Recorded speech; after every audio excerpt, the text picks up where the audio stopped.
Yay! Okay, are we ready? I'm ready. Let's do it. Let's do this. I'm so excited. I'm really excited that you're here for. I know, because when we recorded the Pluto episode, we were like, let's hang, and now it's like Yeah, and then it got super COVID and then again. it's like 1 year later, and we're finally here. So thank God. Right. All right. So I'll kick it off. All right. I always get really nervous before Yeah, I I do this too. Yeah, I'm like, I do this too for like 10 minutes. I just fuck around, and I'm like, hello, listeners. Wait, what is my podcast name again? Like, I forget my podcast name. And yeah. Horoscope Witch. And no, which church? Remember? Which church? Oh, Yeah, we could. Did you change your? I changed it. Oh, okay. Yeah, because Which church? yeah, we're to which church I now. love Which church. You know, the OG listeners though, they always know me as Horoscope Witch, so it's okay. That's your brand. It's a fan favorite, so It's if a fan they don't favorite. want to let it go, it's okay. And you've got cult followers. Do I have cult followers? You have cult followers. You're kind of right. I do. You do. Yeah. I don't know. All right, hold on. Let me do the intro. All right. You know what I was gonna do? I'm sorry. I'm gonna send you Reiki. Oh, thank you. Okay. All right. Welcome, everybody, to the October forecast. I am here in the astrology studio with not Jordan Schammer, but a new co-host with me today. We have Mallory Hasty. Welcome to the podcast, Mal. Hey, Kate. How's it going? It's going good. I'm so excited that you're here to fill in. I'm excited too. I am kind of nervous, but kind of excited for October's astrology. So I think we really have to debrief on this one. I know. I can't wait to get your take on it.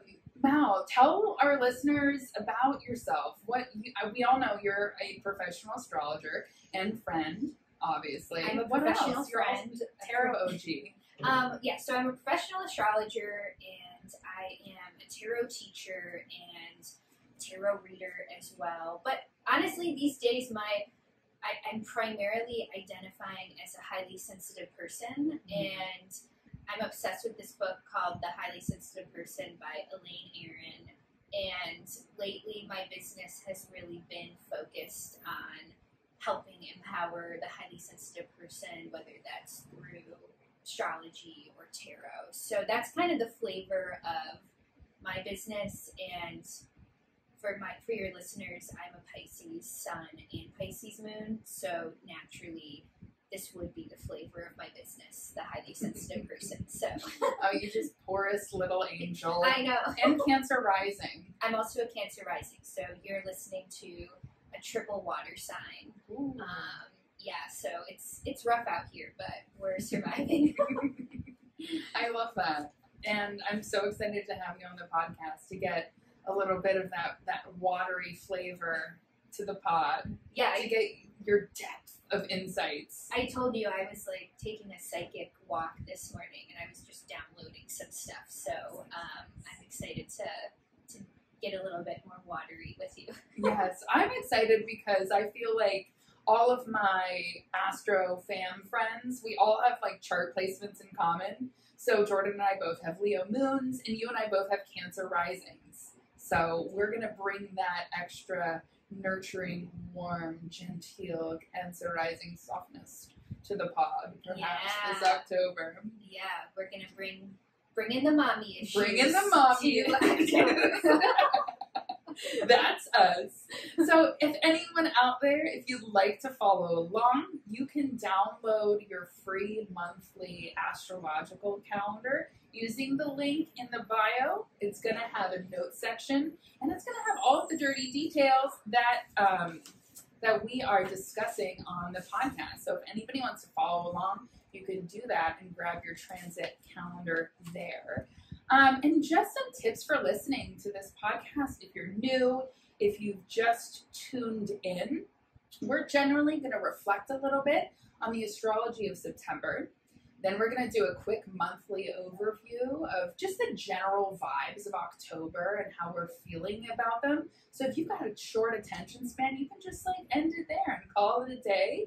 But then Mel and I are going to dive into October week by week and walk everybody through the most important astrological events that you need to know about. We're going to shed all of our cosmic wisdom about the energetic weather and how to prepare. So we're going to speak in broad strokes as well. So if we throw around a lot of nerdy astrological jargon, just like cling to the message. And, we speak in broad strokes. And broad astrology lands differently and manifests differently for everybody.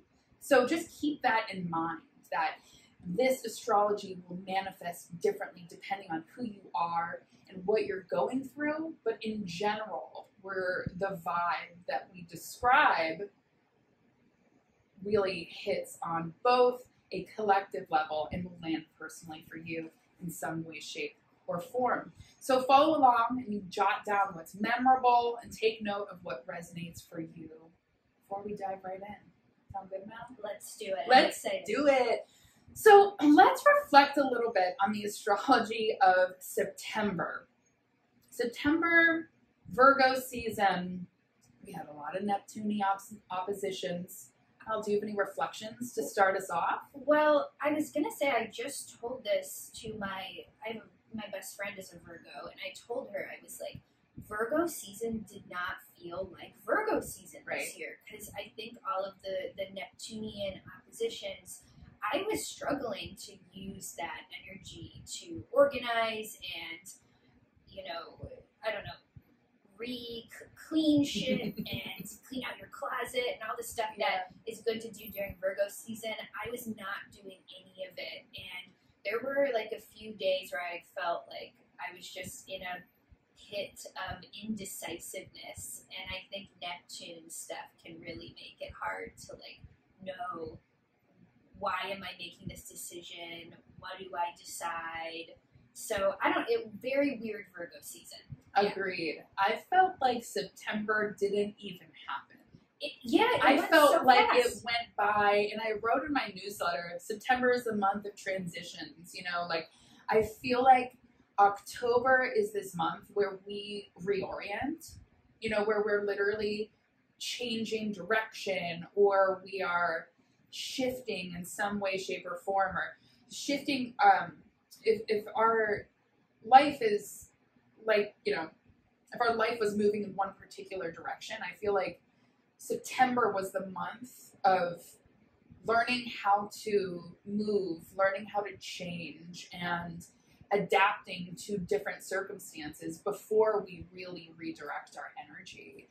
I felt like the energy of September was purposefully foggy. It was a time where it was that weird Virgo season energy, where it really did best when we stepped back a little bit and took baby steps and focused on, doing tiny little things to get through that fog a little bit, if that makes sense. Totally. And real life example was in September, I seriously considered purchasing my first car. And for a few days leading up to it, I was calm, cool, collected. I was I'm going to do this, buying a car, this is my first car, this is my first big purchase of my adult life. Got there on the day, kind of test driving it, and it was just no. It was until that moment, until I got out of the car after the test drive, I was today's not the day. And it was so Neptunian. Again, you think you're sure, but then you get pulled back. So I love that interpretation of September being about taking the small steps and not biting off more than you can chew. Absolutely.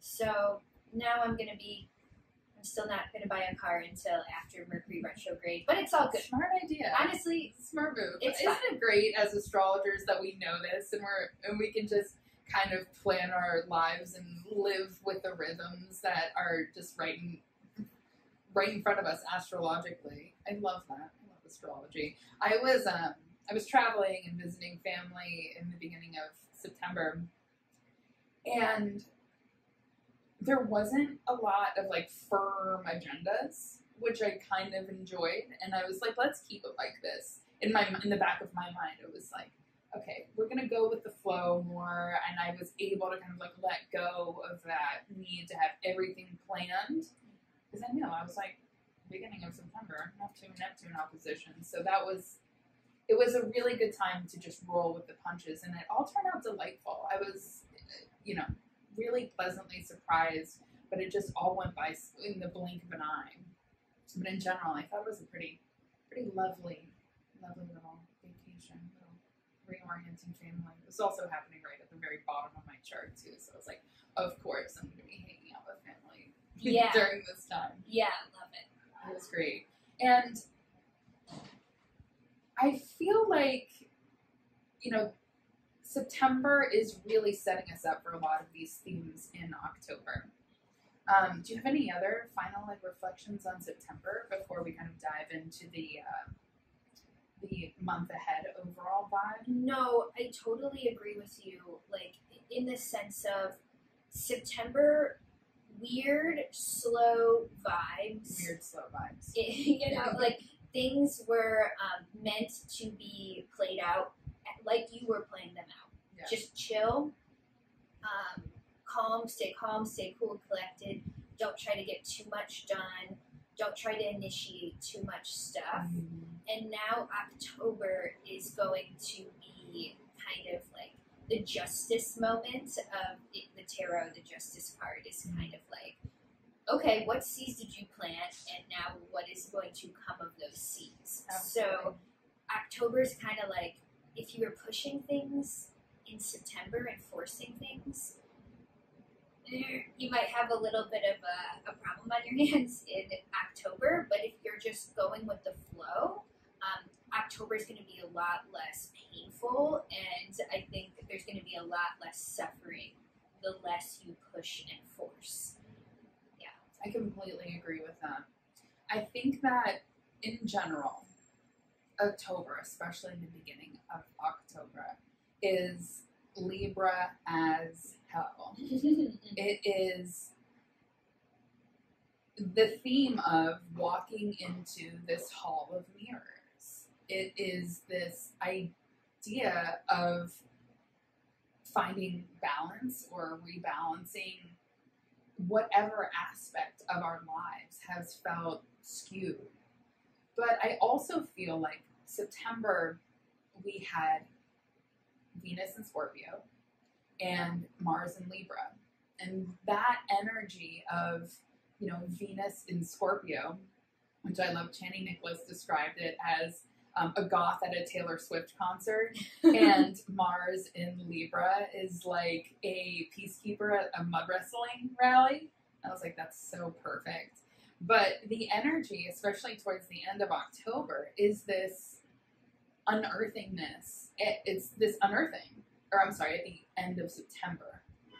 I think totally. But it's this like coming to the surface, especially around the 23rd, which just happened. It's this coming to the surface. It is seeing what we can no longer ignore is especially potent, I think, at the end of September and early October.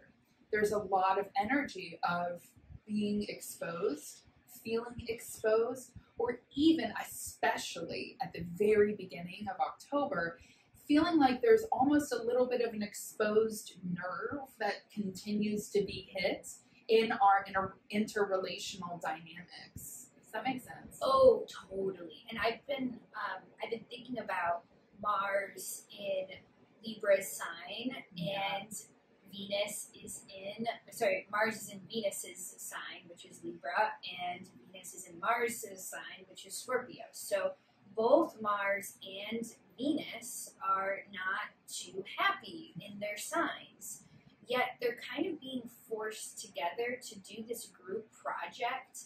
It's kind of like teaching two people to juggle, and they didn't want to juggle with each other in the first place. Mm-hmm. But because they're kind of, they have to hold things together, these two planets, it's kind of reflective of, I think, some of our relationship themes, especially in the beginning of October. there's some conflict resolution stuff that you may not want to have. Like there's some reorganization and reassessing of your relationship agreements or your contracts or things at work. And again, these aren't things you're going to want to have to do, but there's something there that's like, if we want to remain in balance, I have to juggle. Like, I might have to compromise and agree to disagree. And there's a lot being reflected back at us right now. Absolutely. Everything that's being reflected back to us is meant for us to deal with. But there's also this element to the upcoming Mercury Retrograde. So the Mercury Retrograde that we're heading into October with. Mercury is going to be retrograde from September 27th to October 18th. And like you said, you know, Libra, I always think of Libra as that sign of contracts and of mutual agreements.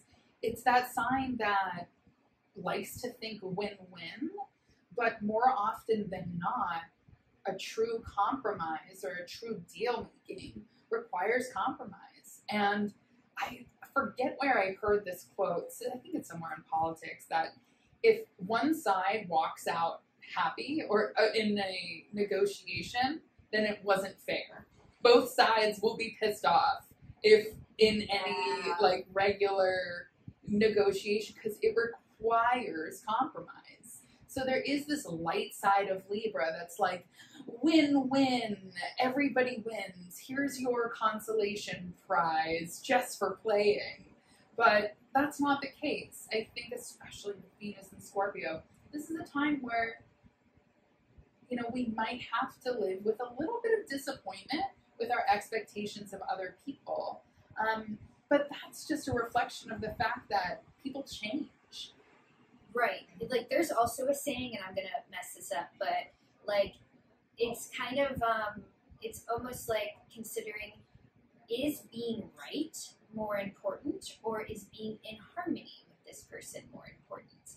And I could see a lot of people getting in trouble, stomping their foot down with this Venus in Scorpio and being like, I'm fucking right. Like, I will not walk away until I get my way in this situation. But then, let's say you do walk away and you do get your way because you threw a fit and someone's like, all right, you're right.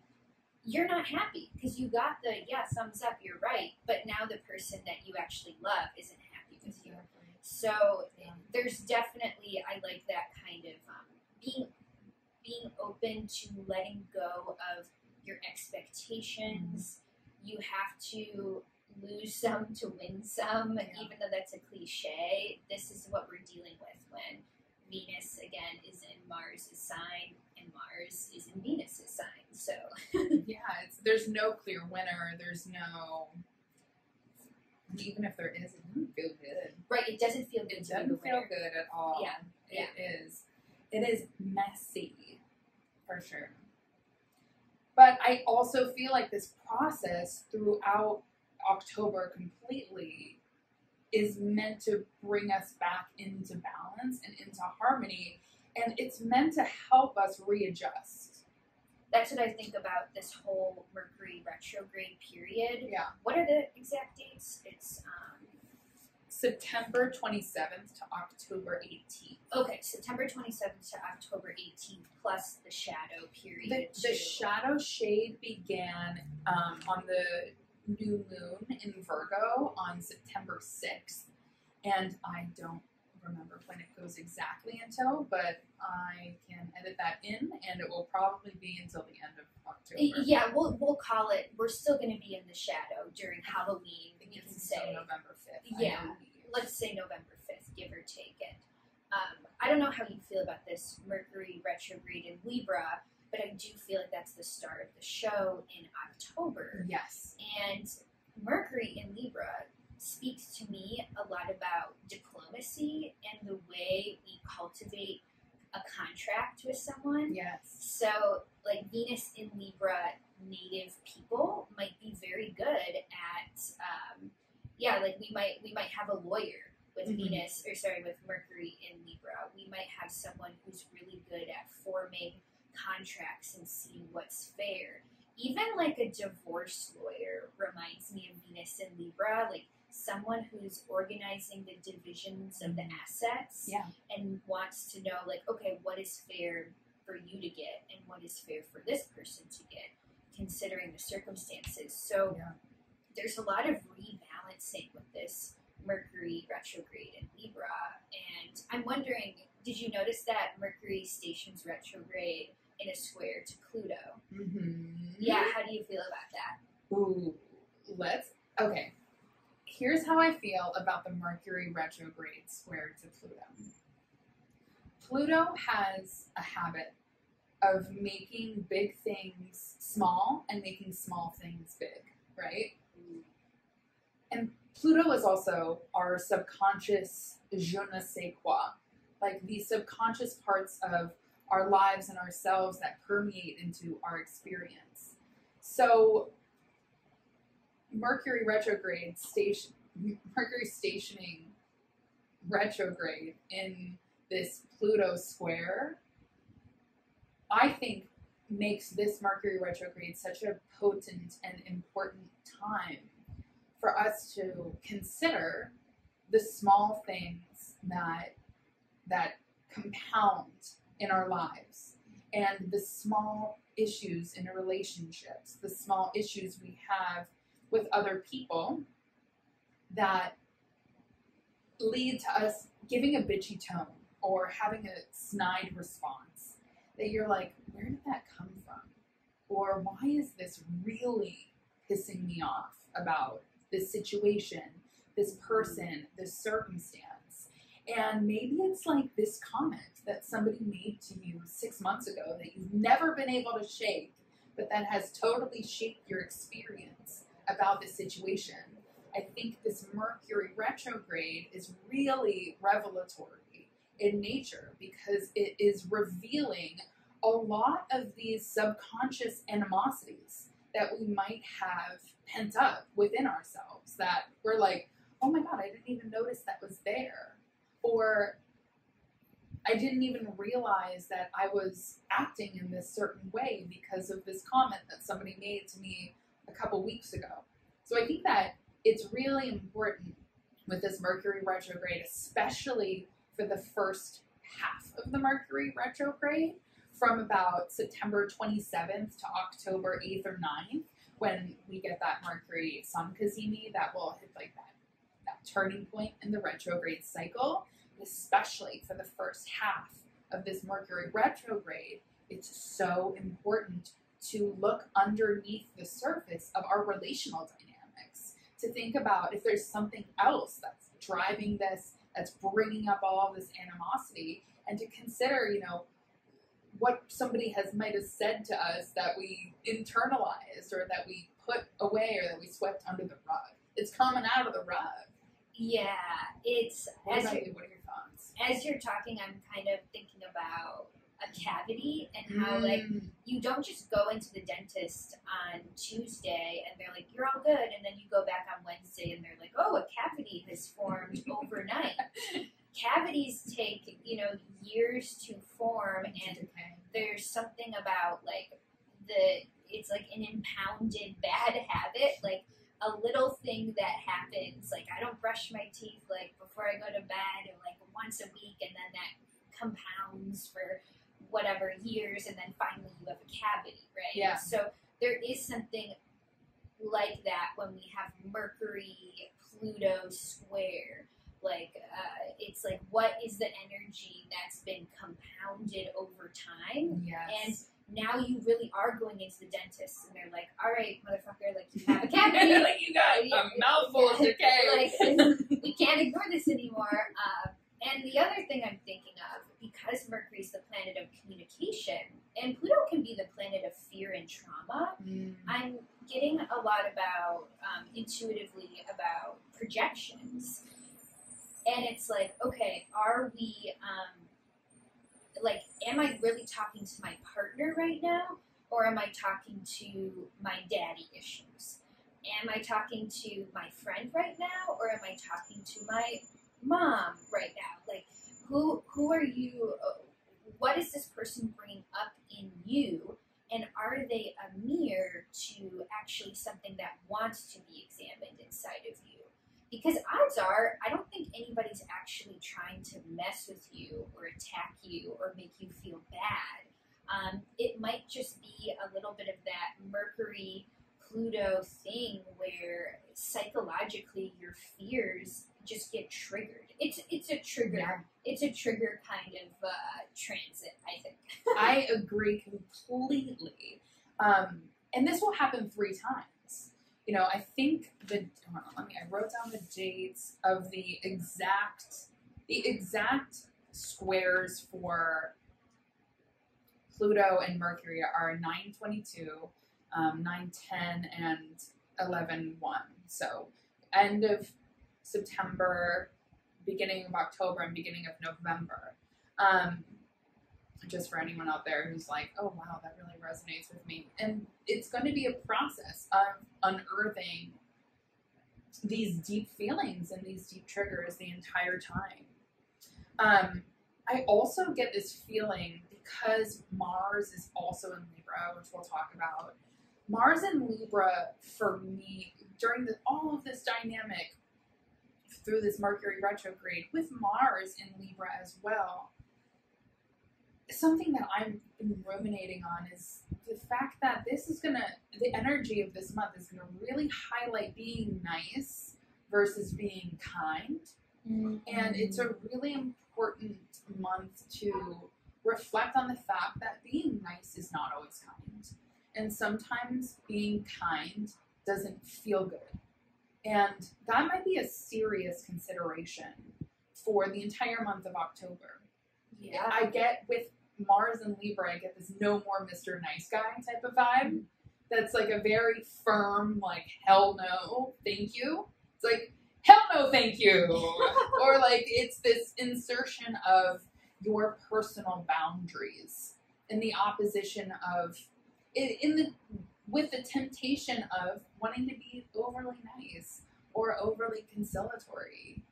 Yeah, I think especially with, and we'll talk about when Mars squares Pluto this month too, but especially with that approaching Mars square to Pluto, I believe it happens around the full moon. Like, that's pretty much the universe saying, like, if you're people pleasing, like, you're gonna have a blow up. Like, there's a temper tantrum brewing. Like, and it might not be anybody's fault but your own. Like, because you keep saying yes or keep trying to people please people when you don't really mean it from a place of alignment. So just be mindful that there's something brewing there in the background. Exactly. So I feel like that's a very good overview for the month of October. Totally. We got a lot in there. Yeah, for sure. What do you feel like going to? Where's your intuition taking you? For October? Yeah, for our next point. I don't know. Let's dive into week 1. Okay, let's go week 1. Let's dive into week 1. Because I think the first 2 weekends-ish of the astrology are like, damn. So, let's talk about the first week of October, which is broadly the 1st through the 10th. We're going to throw in the 1st and the 2nd of October because they don't have, like, clean weeks. But the first week of October, I mean, like, damn. Holy hell. There's a lot going on. The first day, just on October 1st, we start off this month. Mercury is retrograde. But the first of the month, actually, Mercury is square Pluto on October 1st. I'm not going to edit those dates. I said, wait, we're good on dates. Sorry, I'm getting all confuzzled. October 1st, Mercury square Pluto, but Mars will also be opposite Chiron.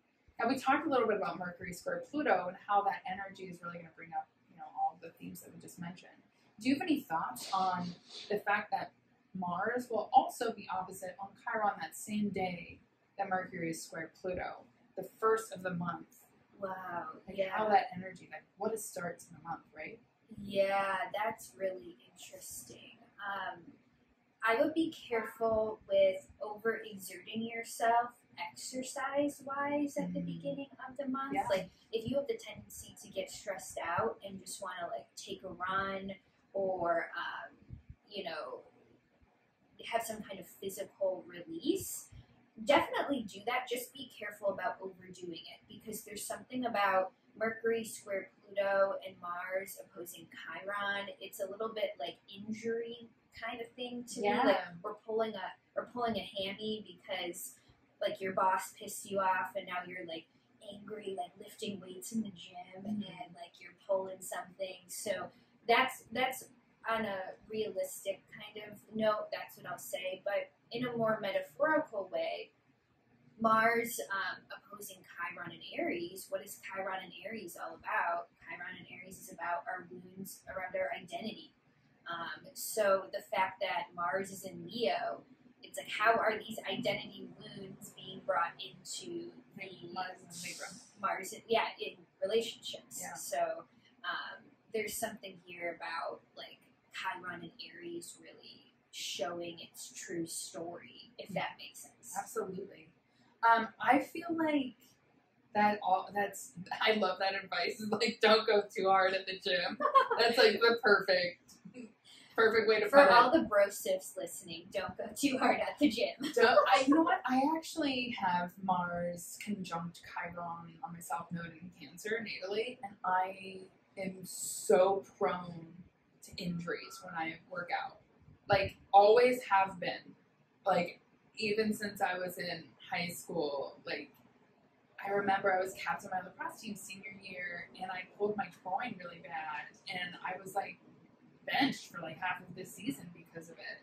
Or I remember a couple, years ago, I tried to start jogging and running again, and I really hurt my foot. Like, there's always something going on. So that's spot on right there with that Mars and Chiron. Being gentle with your body is really important. Totally. Absolutely. Another thing that I really think, like, with especially this first day of October, it's tenderizing. We always say Chiron is this asteroid or this dwarf planet in astrology that archetypally represents the wounded healer. So it has a lot to do with those ideas of healing and how we come back into wholeness, how we put together these disparate, broken parts of ourselves to reclaim our wholeness. But in doing that, a lot of old shit comes up. A lot of things that we think we have healed tend to resurface. So I think it's important to remember, especially the first day of October, that healing is not linear, and that's okay. And part of the whole month and the whole energy of October has a lot to do with coming back to ourselves and who we are. Because when I think of that Mercury in Libra, square to Pluto in Capricorn, Libra and Pluto both are Libra and Capricorn are the two interpersonal cardinal signs, the two cardinal signs that are above the horizon. So they have to do with other people's expectations of us. And what do we do as individuals to fit into groups? What do we do as individuals to fit into society? And maybe the month of October is learning how to buck that a little bit, or maybe even accept that a little bit.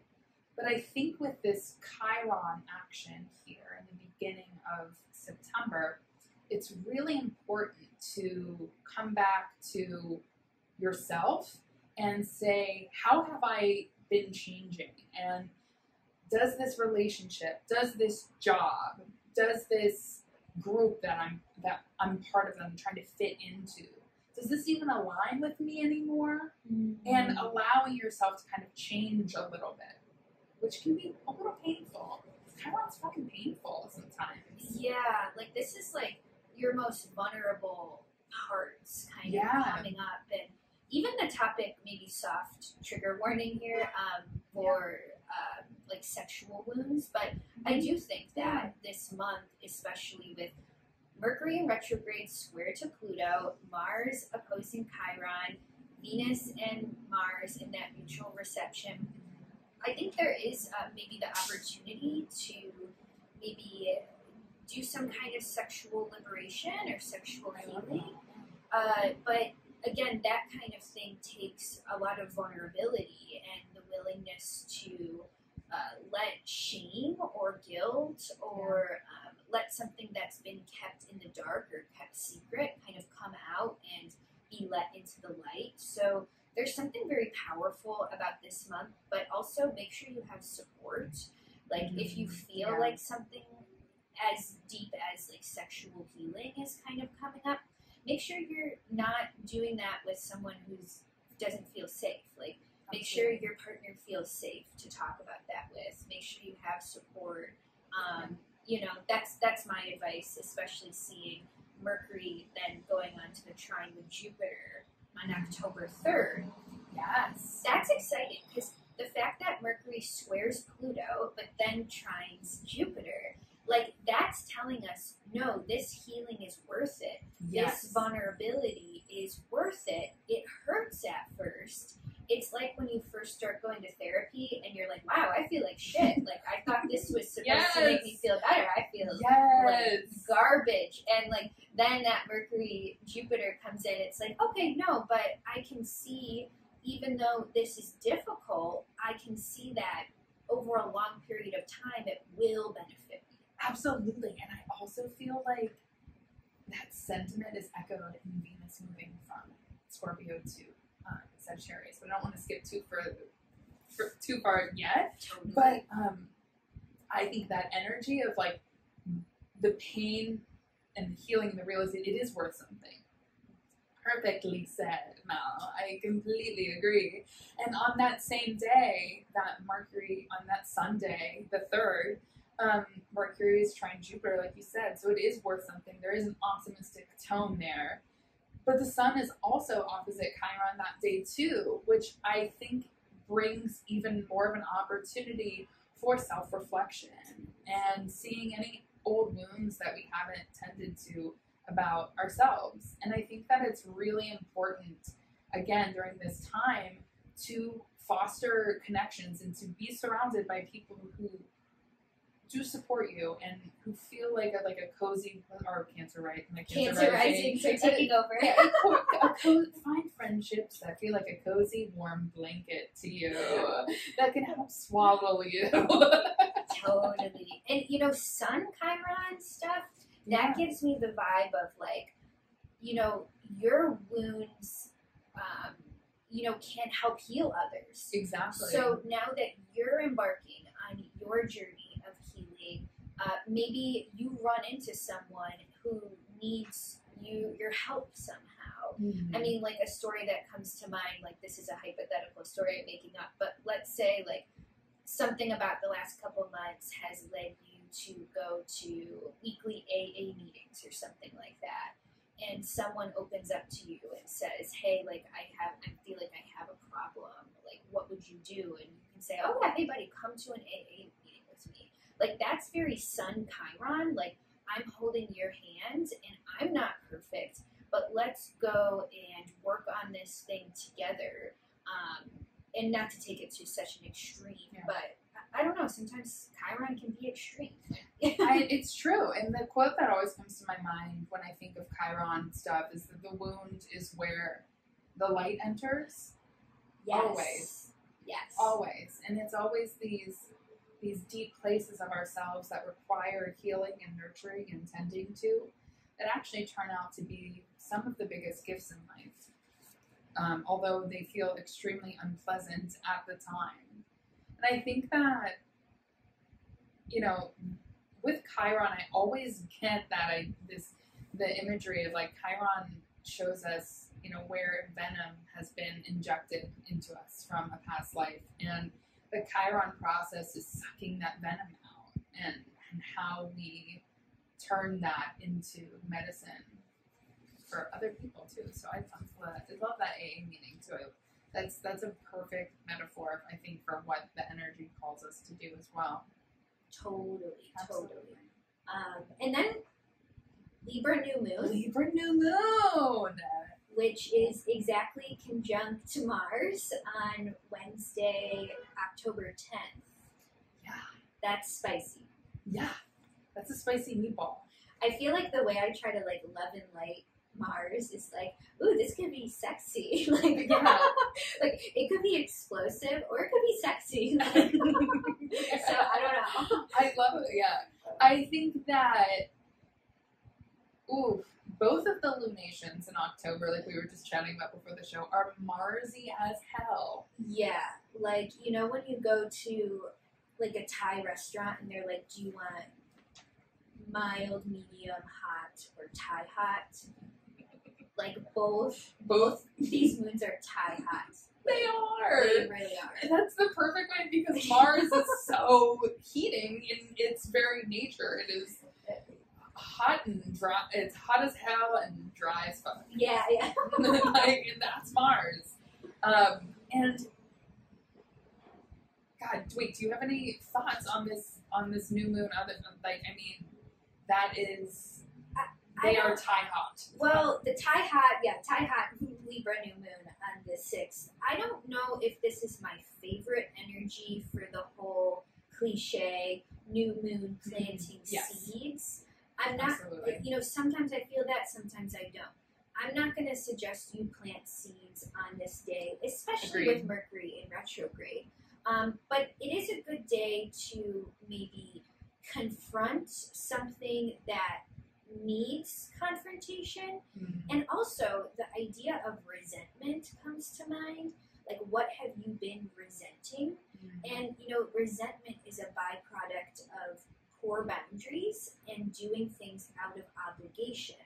So it might be a good time to really assess who am I resentful of, and why is that? Oh, maybe I'm resentful of this friend because I don't even want to hang out with them, and like maybe I just need to address that. Yeah. Like that's something about Mars that in Libra that comes to me, resentment as a teacher.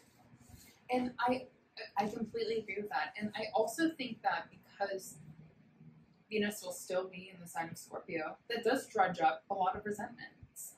And that does dredge up a lot of uncomfortable, intense feelings. Just deeply intense feelings. And another thing that I noted about this new moon, normally I don't care about quincunx aspects as much, but when they are exact, I do like to pay attention to them. I do too. And Uranus is exactly quincunx this new moon. So I get a lot of unexpected realizations of our blind spots. When I think of that quincunx energy in general, it has to do with the things that we just literally can't see because that aspect, like they have nothing in common with each other. So it has a lot to do with seeing something that literally we didn't expect that. We didn't see that coming energy. I agree, this is not the new moon for initiating, for starting, and for really birthing something because there's a lot of unexpected energy. It is super, super spicy, and there's a bit of tension in the air. When I think about the energy of this new moon, it is a very important time, I do think, to turn inward and to get back in touch with yourself. And although there's a lot of elements of partnership and of being with the other, for this new moon, I feel really strongly that being with yourself and doing something for yourself, with yourself, getting back in touch with yourself is really critical and fundamental for both the new and full moon this month. But I think that the tendency, the energetic propensity for a lot of the energy in October is to see things outside of yourself and to see things outside of yourself. But in the darkness of this new moon, I think it's such an important reflective moment to come back to yourself and to really ask the critical questions like, how much of this is my choice? How much agency do I have in this relationship? How much agency do I have in my own life? And how can I harness my own goddamn agency at this moment in time to move forward? Because if I don't, then I'll just keep on brewing the same pot of resentment. I'll keep on sitting and stewing in this same energy that I have been for years. But how can I reclaim my own autonomy in my life, period, is really the vibe I get from this new moon. Totally. It's so funny you said that because literally in the car on the way here, I was hearing something from Spirit about like there's an equal and opposite reaction to relationship healing. And like, let's say if we could put it in like a quantitative form, which doesn't really make sense, but just go with me here. Like if we do 1 hour of relationship healing, there needs to be an equal and opposite reaction for you to do 1 hour of by yourself recalibration time. And that was the sense that Spirit was giving me. So I think this new moon is like a great thing to go on a solo date after you have couples therapy, or like, I don't know, like that's an extreme example. I love that. You know, have a serious conversation with your partner or work through something, but then go for a solo hike and reconnect with yourself. This isn't about completely like getting enmeshed into the relationship dynamics that you can so easily get enmeshed into this month. This is like the anti-enmeshment month. This is like the rude. My therapist is gonna love this. Totally across the enmeshment. Love your Pisces. The anti-enmeshment month. Great, love it. The anti-enmeshment new moon. We all needed this. And then right after this new moon, anything else to say? Well, Pluto also stations direct yes. on this new moon, which is juicy. I think this has something to do with like the greater collective scheme. I agree. What resentment has been building in the collective doesn't take, you could feel the resentment building with the vaccine, tensions. Yes. I feel like there might even be a strike coming with like nurses and healthcare workers. Yes. And I'm thinking Pluto stationing direct has something to do with the collective resentment that has been building over the past 2 years. I agree, and I think that this, with all of the Libra energy that's happening in our experience right now, it's going to look a lot like how you can't ignore the fact anymore that your decisions have an impact on other people. Like you do not, although everybody has free choice and they have autonomy with their own bodies, that Aries autonomy, your decisions affect other people, whether you like it or not. Yes. So I think that energy has been brewing with the pro-vax, anti-vax arguments. At the end of the day, your actions affect others. Totally. I think that's the Mars and Libra thing. So Jordan and I have actually been tracking all year how incredibly Mars has tracked with just collective everything, but also specifically COVID stuff. Like right when Mars moved into Taurus in January, Taurus being so slow, everybody was like, oh, it's going to take 10 years to vaccinate the entire population, Mars and Taurus. Yeah. Then Mars and Gemini, everyone got vaccinated, and everyone was like, oh, we can go out and play with each other and party again. And then Mars moved into Cancer, and it was kind of like, in detriment. So it was like a little weary. COVID kind of started to spread again a little bit, but we were still in like Jupiter and Pisces mode. And then after Jupiter in Cancer, it moved into, Mars and Leo. So it was like hot girl summering. Right. But it met with a Mars opposition where there was it was Saturn opposition. There's like another huge booming spread of the virus. Mars and Virgo, booster shots came out. Yes. And now Mars and Leo, or Mars and Libra, it's really a time to critically examine how our choices, how our independent actions affect other people. And realize like we're not on an island. Right. And I don't know, I feel very good about the mundane astrology, but we'll see here. I think it's just we got to buckle up until 2023, to be quite frank. So I agree. So it you just have to flow. And I was taught by my first astrology teacher that Mars is like a catalyst. So it makes sense that Mars is kind of like the catalyst behind the different chapters of the vaccine saga, if you will. Absolutely. But I'm kind of excited because you have here on October 7th. Venus moves into Sagittarius. Yes. So and this is like the light of October, I think. I completely agree. Venus moves into Sagittarius. Thank goodness before this weekend, or before the weekend, that Thursday. Venus moves into Sagittarius, giving us a lightness and an optimistic tone to our experience. What are your thoughts on Venus and Sag, Mel? Yeah. Go at it. I think it'll be good because Venus will be in Jupiter's sign.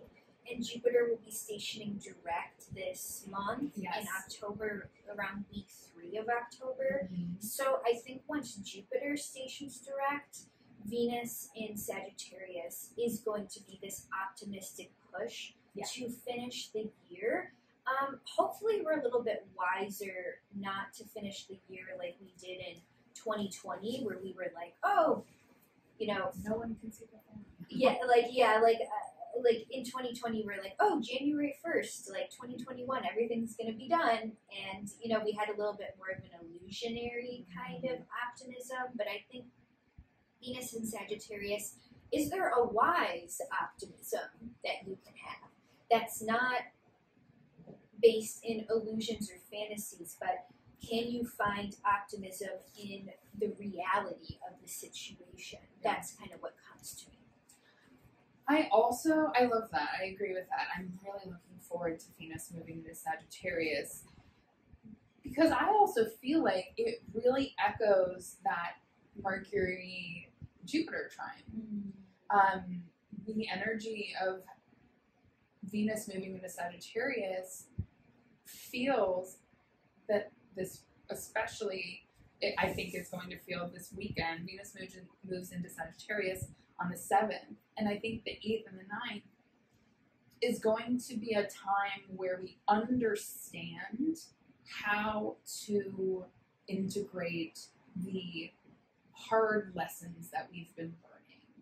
Because Venus in Scorpio, the last half of September and the 1st of October really brought us to new emotional depths, and it really echoed the energy of can't sweep this under the rug anymore. We have to look at what we have been avoiding. So with Venus moving into Sagittarius, it's like, okay, I have all of this hard-earned information that I've had to look at through these intense moments, but now I understand. And that's like that Sagittarius element of understanding what it was all for, what it was all worth. And it gives us a little more lightness in tone, but also I just think it brings us to a point of knowing and of getting it and of figuring it out. And I'm really happy that this energy happens before the weekend, because that weekend of the 8th and 9th of October is fucking wild. I mean, this is some really, really hefty astrology. So everybody mark in your calendar October 8th and 9th, and just be aware and just be conscious that this is a highly charged weekend. Totally. totally. And, should be the logistics of the 8th and the 9th are that this Mars will conjunct the Sun, and then Mercury is going to conjunct that Sun. So we kind of have like a triple Kazemi thing going on with Sun, Mercury, and Mars. Yes. And then Venus is going to conjunct the South Node on the 9th as well. Yes. So this is like, again, another tie-hot kind of day. Yes. Kind of weekend. And Very tie-hot. I'm thinking, I'm interested to see how this unfolds. I would say for sure, if you can mark in your own natal chart the house that Libra is for you, for us and for other Cancer risings, it's our 4th house. So I'm like, okay, 4th house, family, home, real estate. Now we have this triple conjunction, Sun, Mercury, Mars in that area. What's coming to a head in that area? Like, what just needs to be changed and what needs to be confronted? Again, this is a moment of confrontation. But also, Mars stuff sometimes brings up willpower. And where is it appropriate to use your willpower, and where are you being an asshole when you use your willpower? So I think, like, it's interesting to think, like, am I harnessing my power, my agency, my autonomy in a way that it makes sense, or am I trying to bulldoze everybody around me, to get my way? Right? Absolutely. I feel like it also feels like, what do you do when there is no middle ground? It's kind of how I feel with this. Mars and the Sun both don't like being in the sign of Libra. This is an uncomfortable, energetic conglomeration. This isn't pleasant. This isn't nice. But it is, again, because Venus is in Sagittarius, it is revealing. It is a moment that gives us information that we need to know.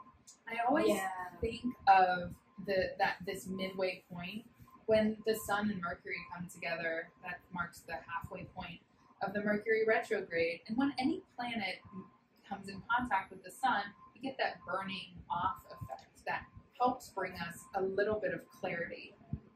And with this, we do get a little bit of clarity, but there's something about it that makes us feel like it is just really hard to find any type of middle ground with that clarity. It's karmic clarity. It is karmic clarity. Because Yes. the South Node is involved, and when the South Node is involved, there's karma. And I don't abide by the definition of like karma is a bitch. I think that's a misunderstanding of what karma is. But karma is really just energy that we accumulate from our choices. And there's karmic clarity here on these days of like how our choices have added up. And if you can hear the construction in the background, sounds. I feel like that's kind of a sign of like what this day is. Sounds. Yeah, city sounds. So definitely check out the Libra house in your birth chart. Put a star by it and ask yourself, how could conflict or karmic clarity arise in this area of my chart? And it's not about avoiding it. It's about going into it in a way that makes sense, And I think that this South Node, because Venus is going to be on the South Node in Sagittarius, it's going to bring up on a mundane astrology, on a collective astrology level, probably a lot of themes around fake news and these media diets that we're on, and how these media diets have been incredibly divisive, and how it is so hard sometimes to see another side or to agree to disagree.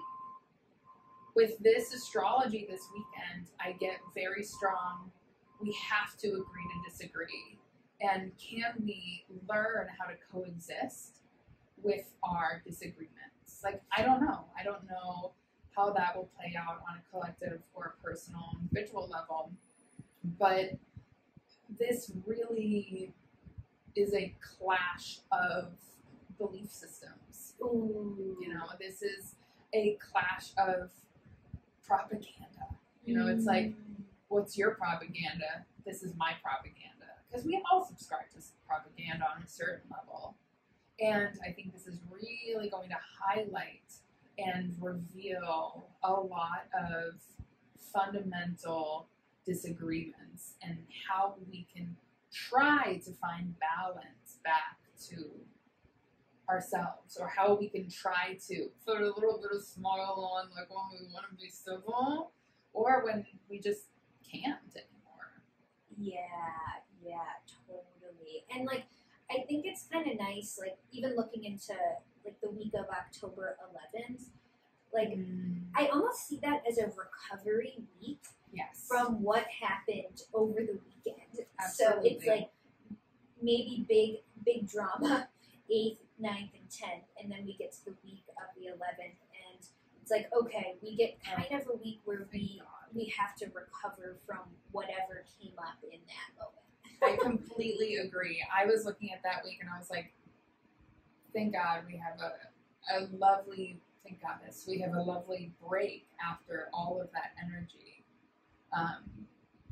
And honestly, that week of the 10th, we get some pretty nice astrology. There's a Venus sextile Saturn on the 13th, which is nice. Sun trine Jupiter on the 15th, which is nice. That weekend, that Saturday, we get Venus trine Chiron, which I think will help integrate our healing, and Venus sextile Mercury, which I think will lead to pleasant bonds and communication. And then Sunday. Then we arrive to Sunday. Then we get to Sunday. Sunday the 17th. Right, we have the Sun square Pluto. Sun square Pluto. That's Sunday the 17th. Yeah. Can I just say that the people that I know, like my clients and friends who have Sun square Pluto, they are like, they work so hard, and sometimes they don't know when to stop.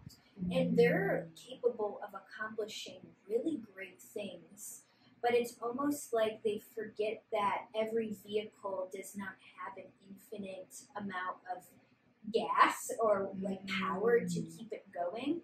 And sometimes we run ourselves as though we are a Tesla that doesn't need to be charged. It's like Elon Musk's Tesla, his special Tesla that I'm making this up, but like that is like this alien car that doesn't even need electricity. And like we can't run ourselves like that. So I think this Sun square Pluto is reminding us, again, there's physical recovery, because there is something physical about this month, and this month could be physically exhausting if you let it be. So with this Sun square Pluto, I could see just this being a really good moment to rest, except that you don't have this alien Tesla that of a body that runs without any gas, and you need to rest on this Sunday. Yeah. Yeah. Well said. Perfect advice. Let's move on to that Monday. Yeah. Okay. Because this is what the crowd really wants, which is like, when does Mercury go? This is what the crowd really wants. Give the fans what they want. I fucking love this Mercury direct station. Oh, does Jupiter station direct on the same Mercury day? direct on the same day. Jupiter stations direct on the same day, and they will be trining each other. Chef's kiss, universe. Chef's kiss. Mwah. Thank you. Thank you. It's like we get a push down a steep slide. It's like, here you go. And we are in motion again. Very, almost like maybe abruptly. Yeah. This isn't coming off that rest of a Sunday. That Monday, this first week really starts with a pretty big bang. What are your thoughts on that? That's actually, on that Mercury direct station. You know, that is a really good metaphor. Like, I'm almost imagining like a horse, like Seabiscuit, like a horse and the jockey, like being held back from the little cage. I don't even know what it's called. And then like the race siren goes off, and then they're just let out of the fence. Or I'm not big on. Yeah, I don't know. I'm not big on horse sports, but I think the listeners are picking up what I'm putting down. Yeah. So like the horse and the jockey comes out of the gate. So I think that's where we kind of have to be a little bit careful. We're so excited that Mercury's direct. We're so excited that Jupiter's direct. Jupiter's trining Mars. But don't run too fast because you might just slip on a banana peel. You know? Right? Yeah. Exactly. You might slip on a banana peel right out the gate. Yeah. I love the analogy of the horse on the gate. It's true. Yeah. There's so much forward motion. I mean, we're still going to be revisiting themes that have been prevalent since, the beginning of September, because Mercury's still going to be a little shady, but I am looking forward to that Mars trine Jupiter. Me too. I have natal Mars trine Jupiter, so this will be nice for me. Yes. I don't know about you all, but I will enjoy it. I'm going to enjoy this Mars trine Jupiter. And I also feel like at this point in the month, Saturn, Pluto, and Jupiter have all now gone direct. So a lot of these outer planets are direct now. And if there's anything about outer planets going retrograde and direct, I think that it really, I don't pay that much close attention to them, but when I do, it usually has some implication on mundane astrology, and it usually represents when the collective angst or the collective energy heightens or is more active, especially when all of if you ever get to the point where all the outer planets are direct, it's like, manifest now, something's coming through. Yeah. But I do think that 2021 in general has just been a rough year. And I think that a lot of folks, myself included, just need a little breathing room, need a little break from all of the shit that's been going on in our collective society with lots of our politics in general. And it's just been getting weird in 2021. Mm-hmm. But I feel like with all these outer planets moving forward, it might get a little weird again. It's going to get a little weirder, I think, especially in November. And I felt like, at least in our country, I felt like we've been politically procrastinating. Yes. Is that a good way of putting it? I love that. We're politically procrastinating on making some really important moves, not only about COVID, but just about, I think, certain international relations and harmony between our country and other countries, and helping people that need to be helped. Yeah. And it's just there's something with those planets going direct. Hopefully we'll see some more political motion. That's hopefully for the best, but I don't know. We'll just. Yeah, I'm not terribly optimistic. I'm not terribly optimistic. optimistic. The Venus retrograde coming up in December. Yeah. So, but I think once we get to the Aries full moon on Wednesday the 20th. I love it. Do you love it? I don't know why I said that. I'm like, I love an Aries full moon, but then I'm like, actually, this year and last year, the Aries full moon has been crazy. Mars square Pluto on that Aries. I know, right? Never mind. No. I normally do an Aries lunation, but this one is. I'm trying to make sense of this. Well, I don't know. I think Mars square Pluto. We have the two. We have the two planets of war kind of coming to talk to each other during this Aries full moon. So, I don't know, take the day off work on Wednesday? What do you think? Wednesday the 20th? Wednesday the 20th. I'm kidding. I mean, we don't have to hide from the astrology. Well, do you remember last year on the Aries full moon is when Trump got COVID? Yeah. Oh my God. And it was so funny. exactly conjunct Chiron. Yeah. The healer. Oh my God. And then he had that experimental treatment. Yeah, that was literally these Aries full moons the past I mean, this Aries full moons have been a trip. But I think that for this, because the new and the full moon in October are really Marsy, I think that just the feeling that I get from this Aries full moon, again, it's not the best for ritual work. Neither of the moons this month are. That's actually really good advice. Like, take a break if you're witchy. Like, I'm not telling you how to practice your magic, but really, like, it's okay if you want a month off where you're not going to do rituals, or if you do have some sort of new moon, full moon gathering where you just gather and have a cathartic conversation with your witchy friends or your astrologer friends. That seems like the safest ritual, quote unquote, like actual magic and letting go and burning manifestations and all of that shit. I don't love it for either of these lunations. Yeah, these neither. But the thing that kind of stands out to me for this full moon is that it really is another opportunity it's a moment of self-realization. Mm. And I think that it requires us to integrate and express how we've learned healthy self-assertion over the past month. Because that has been a lot of the lesson around Mars and Libra, Mars conjunct the Sun and Mercury. A lot of the energy of October is here to help us learn how to assert ourselves, again, like you were saying, not in the asshole way, but in a way that feels like it is aligned with your own sense of integrity.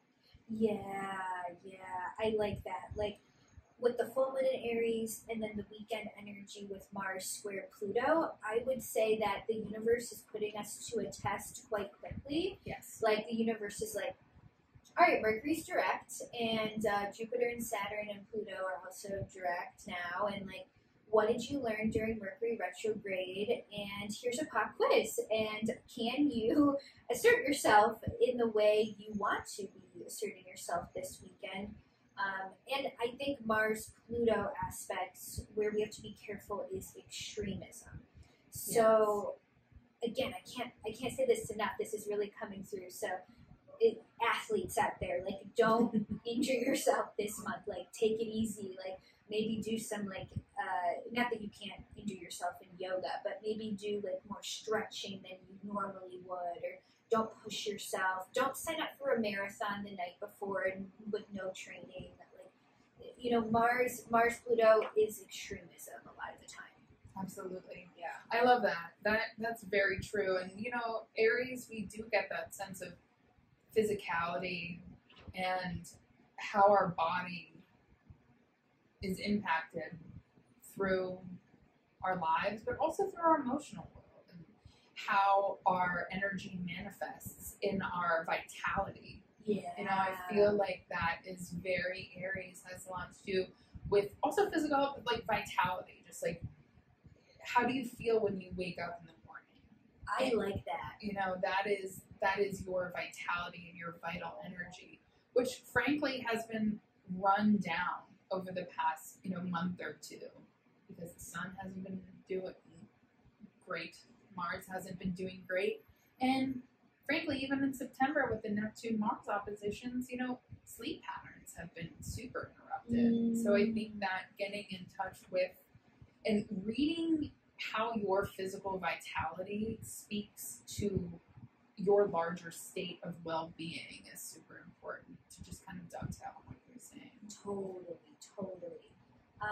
And yeah, how do you feel about once we get to the end of the month, spooky season, aka Scorpio season? Right? Well, on the 22nd, right before spooky season, Mars squares Pluto. Right. Which, I mean, it's the pressure cooker. It's a pressure cooker. And I think that towards the end of the month, with this Aries full moon, it's like we're realizing how to release our energy in healthy ways, and maybe it's not always productive, but how to release and express anger and frustration in ways that are the least harmful, you know, and how do we learn how to channel our energy so we don't pop off, so we don't run ourselves out, so we don't physically hurt ourselves, like what you were saying, and how do we use our vital energy or almost like move it around a little bit so it doesn't explode is how I feel we need to head into Scorpio season. Because Scorpio season is like skeletons are coming out of the closet for Scorpio season. I like it. Like, it's like, you know, in Scorpio season in the tarot is represented by the Death card. Mm-hmm. So, and the Death card is about the release of our old identity. And I think that what's interesting is this whole month of a lot of the Martian, Venus drama, the two tie hat, full moon, new moon stuff. Like, by the time we get to Scorpio season, I can see how that Death card in the tarot is here. Like, we've almost been through a lot. We've realized our limits and we've pushed past those limits and we've challenged ourselves to grow. Hopefully, we've become better communicators. We now know a little bit more about how to distribute our energy more wisely. And that can all lead to a death moment where we're like, okay, like, I don't want to be that same people pleaser that I always was, or I want to be more assertive and in control of my own life and stop waiting for people to tell me yes and just tell myself yes, you know. So that's what I get for like the beginning of Scorpio season. I love that. Just took it to church. Just took us to which church? Just took you to which church? Just took us to which church? This Scorpio season is a larger conversation for the November podcast, but the sun will be opposite Uranus, and Mars will eventually be opposite Uranus as well. So they're in square in Saturn. So I just get the feel like this Scorpio season is so uncomfortable, and it is also an important time to let go of a lot of expectations. City sounds are spirit sounds. Like city sounds are spirit sounds. It's like, yes, you are on the right track. Oh my gosh, I love that. Yeah, for y'all, we're recording in my astrology studio, and we get sounds from the street sometimes in Chicago. It's just how it is. Spirit sounds, though.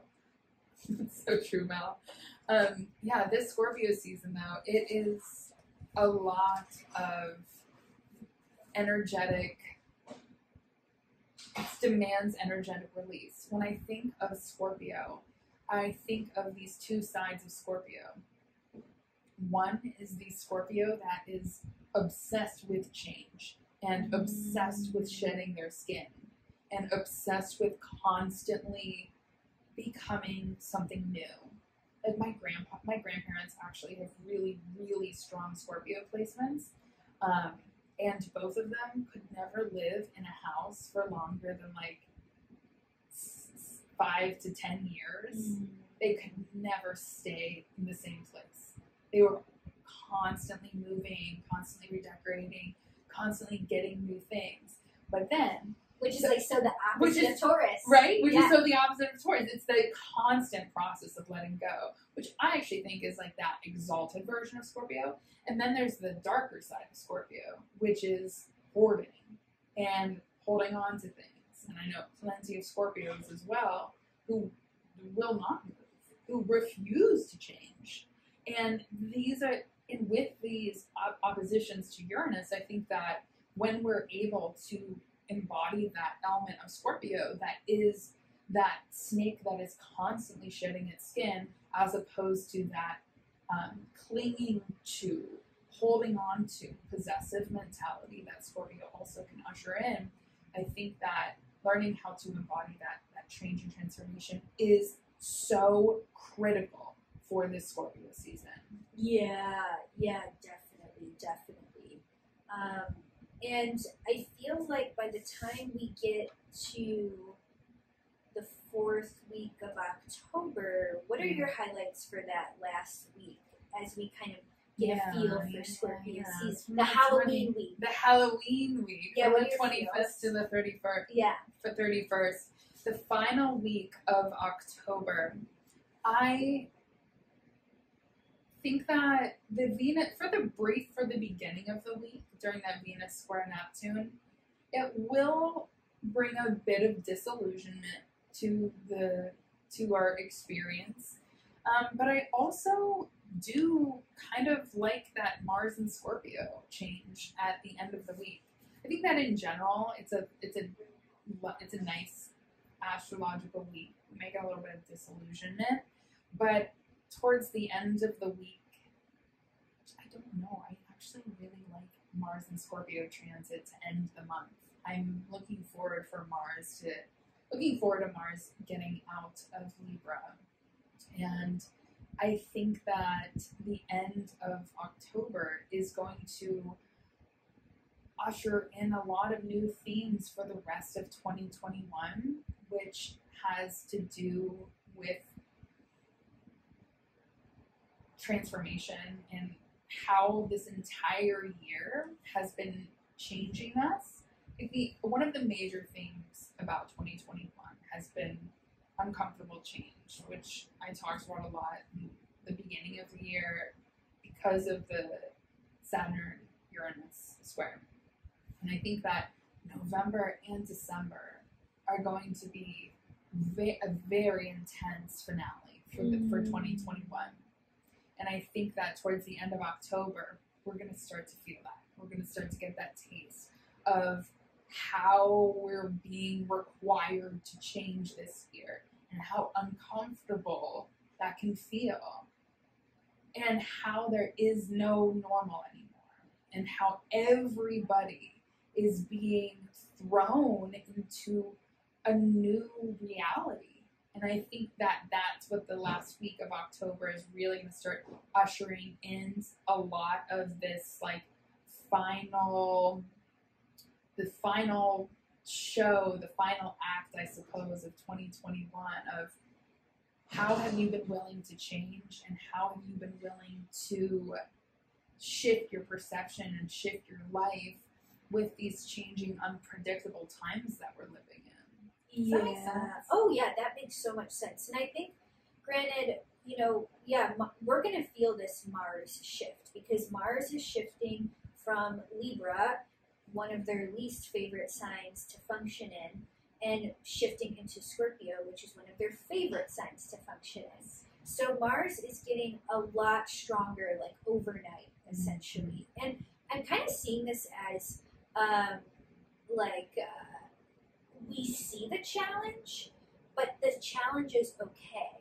And I think that great things can be accomplished during darker times. And I think that Mars and Scorpio really helps us see out our goals and stay kind of dedicated. There's a dedication to Mars and Scorpio, kind of like a warrior is dedicated to their cause. It's not like a student kind of dedication to their studies, but it's like a warrior who's dedicated to their defending their land. Yeah. It's like a heart-centered dedication. So I think there's something good about Mars and Scorpio having us reconnect to our passion.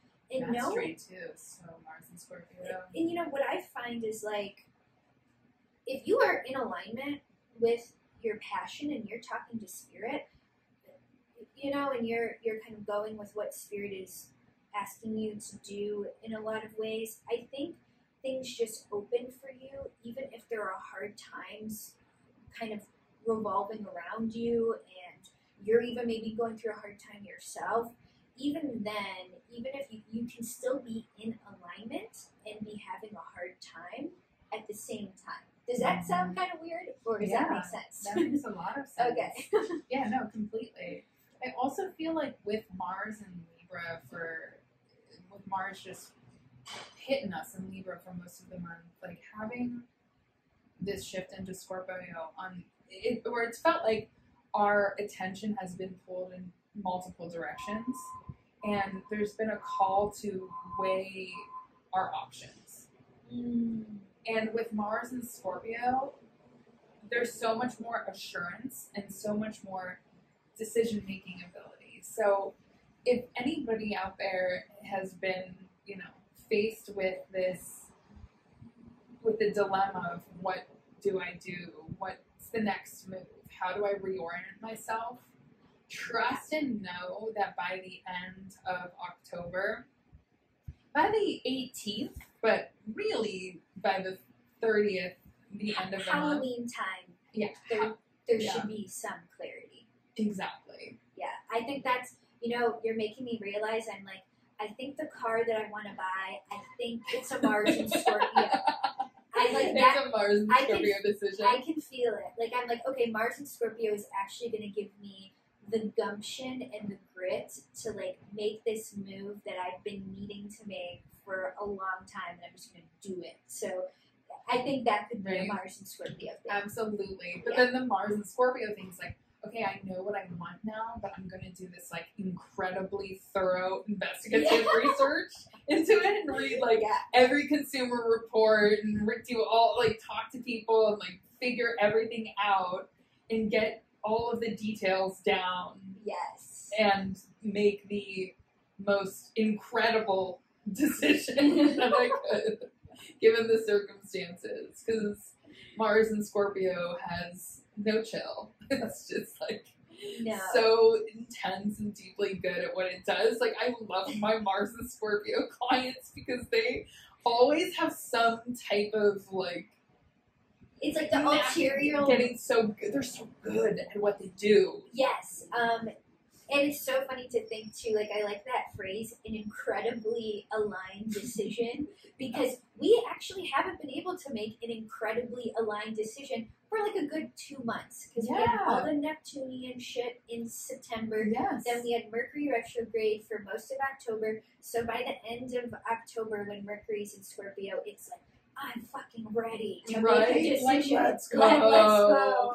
Yeah. But also heading into that, then it's going to oppose Saturn, or it's going to oppose Uranus and square Saturn this fall. Right. So then it's let's go. Oh my God. What if I don't? This is a huge change. Am I ready for this? Fuck. Right. It's you buy the plane ticket and you're holy shit, I just bought a plane ticket and I'm moving. Right? Yeah, and then you're getting on the plane and it's just it's just nerve-wracking as shit. Yeah, I like this. I feel good about this month now that we've discussed it. I feel more focused. And I'm all right, I think I know what the universe is asking of me. Right? Yeah, still a little bit nervous about October 9th and 10th with that triple conjunction with the Sun, Mercury, Mars. But we'll see how that plays out, and I'm interested to hear from the listeners what actually happens on that day with them. Right, I agree. And part of me thinks it's Libra. How bad can it get? How bad can it get in Libra, right? Right. Yeah, good point. The sun in Libra. And Libra is ruled by Venus, and Venus will be in Sagittarius by then. So it's and all three of those planets in the conjunction are debilitated in some way, because Mercury's in retrograde, the Sun is in its detriment, and Mars is in its detriment. Yeah. So you make a good point. Maybe we'll see what happens. It's very interesting. I'm interested to see what happens on a mundane level personally, because with all those outer planets, and then November we're gonna head into eclipse season, baby. Ooh, juicy, very juicy, very juicy. Well, thank you so much. I think that we've covered all of our bases. Thanks for having me. I'm so excited. Cancer rising power. Cancer rising party. We're just, having a wonderful, nurturing time. So, now that we're at the end of the episode, where can people find you, Mel? Where can they find you? Tell us more about yourself, and do you have any good shameless plugs for everybody? Okay, let's see. Shameless plug. I'm also a podcast host. Yes. I'm the host of the Witch Church podcast, previously called Horoscope Witch. And Kate was actually on my podcast maybe at the end of 2020, was it? We talked about So definitely look into my podcast archives. We had this really great discussion about Pluto. So yeah, if you like me and Kate chatting with each other, that episode is there, and hopefully Kate will be on an upcoming episode soon, which we'll keep under the table for now. But she's going to be back on Witch Church podcast soon, and I mostly hang out on Instagram, so my handle is _Mallory Hasty, and then my website is just MalloryHasty.com. So all of my stuff is there. Mal's awesome. She's fantastic. Everybody should connect with her and follow her. She's so great at building community. And how long have you been doing your podcast now, Mal? It's been you've got so many episodes. You just have a body of work that I think is so fantastic. And I love listening to all of your different podcasts, and you've got some really good guests on and coming up in the future that it's just a joy to listen to. Yeah. How long have you been doing it? I've been, I started in August of 2018. Damn! Yeah, so we've been together for a while, and my OG listeners know this, but I actually started my podcast from Malaysia, because after college I was traveling and I taught English in Malaysia for a year, so I was bored and I started recording a podcast on my phone, and now we're here, and I'm a professional astrologer, and this is my business now, so it was very aligned. That's so sun and moon in the 9th house. Right. Oh my god. Yeah, and the ruler of my ascendant is that moon in the 9th house, Yeah. so it makes sense. Yeah. That's so cool. Well, thank you so much, Mel. Thanks for having me. I know. I can't wait to have you on for future episodes. Yes. It's gonna be great while Jordan's out. Yeah, I'm Jordan's sub for We'll see. I'm very blessed to have such great astrologer friends. Chicago astrology. The Chicago astrology community. Chicago astrology community is dope. I love us. We're It's awesome. great. We're awesome. All right, everybody. Thank you so much for tuning in to your October forecast. Mel and I are sending you lots of love throughout the month. And if you have an extra second, we're astrologers and we love stars. So if you could just give us a quick 5 stars, we would be so grateful and so appreciative of that. Thank you for tuning in, and if anything's resonated, reach out to us on the gram and tell us what you thought, how you liked it. I want to know what's going on October 8th, 9th, and 10th for people. So yes, that's the tea we want. That's the tea we want, so keep us posted, and thank you so much for tuning in. All the links below where you can find us. Take care, everybody. See you later, guys. See you later. Happy Mercury Retrograde. Yay! Oh, that's actually a great time. Right? That's perfect. I felt like that went by really fast. I like it. Very efficient.